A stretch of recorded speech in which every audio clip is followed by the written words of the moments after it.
जी हाँ, हरियाणा में किसानों पर किए गए लाठीचार्ज को लेकर सत्तारूढ़ बीजेपी जेजेपी गठबंधन में फूट पड़ती नजर आ रही है।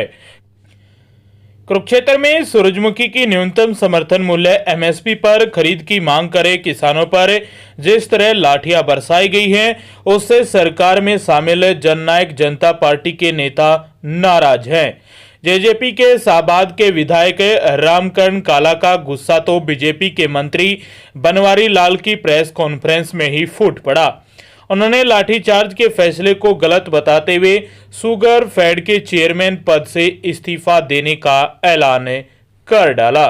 दरअसल सहकारिता मंत्री डॉक्टर बनवारी लाल किसानों पर किए गए लाठीचार्ज को लेकर चंडीगढ़ के सेक्टर 17 स्थित मिनी सचिवालय में मीडिया के सामने सफाई दे रहे थे। प्रेस कॉन्फ्रेंस में उनके साथ जेजेपी विधायक रामकरण काला भी थे। गौरतलब है कि मंगलवार को कुरुक्षेत्र जिले में किसानों पर जिस जगह लाठीचार्ज किया गया वह इलाका रामकरण काला के विधानसभा इलाके में ही आता है। हरियाणा में जेजेपी और बीजेपी के बीच डिप्टी सीएम दुष्यंत चौटाला की विधानसभा सीट उचाना को लेकर पहले से ही विवाद चल रहा है। ऐसे में लाठीचार्ज के बहाने जेजेपी को बीजेपी पर हमला बोलने का नया हथियार मिल गया है।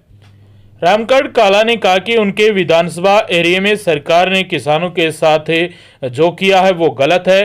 प्रदर्शन करने वाले किसानों में 36 बिरादरी के लोग हैं और वह सभी पार्टियों से जुड़े हुए हैं। काला ने यहां तक आरोप लगाया कि सरकार की ओर से कुरुक्षेत्र में किसानों पर लाठीचार्ज जैसा कदम जानबूझकर उठाया गया है। उन्होंने कहा कि लोकसभा और विधानसभा चुनाव नजदीक है, ऐसे में किसानों पर लाठीचार्ज बिल्कुल गलत है।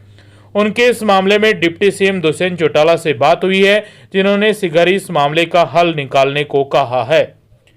रामकरण काला ने कहा कि हाईवे जाम करने के मामले में गिरफ्तार किए गए गुरनाम सिंह चडूनी किसान नेता है और उन्हें समझाना सरकार की जिम्मेदारी बनती है। सूरजमुखी की फसल की कम रेट पर खरीद से किसान और सरकार दोनों को नुकसान हो रहा है। किसान इस नुकसान को सहन नहीं कर सकते। सूरजमुखी की फसल एमएसपी पर खरीद के लिए वह 3 बार मुख्यमंत्री मनोहर लाल खट्टर से मिल चुके हैं, अब एक बार फिर सीएम से मिलेंगे। बता दें कि रामकरण काला ने वर्ष 2019 के विधानसभा चुनाव में कुरुक्षेत्र जिले की साबाद सीट से ऐतिहासिक जीत दर्ज की थी। उन्होंने साबाद में जीत के अंतर से जुड़े सारे रिकॉर्ड तोड़ दिए थे। 2019 के चुनाव में कुल 1,25,084 वोटों में से रामकरण काला ने 69,233 वोट मिले।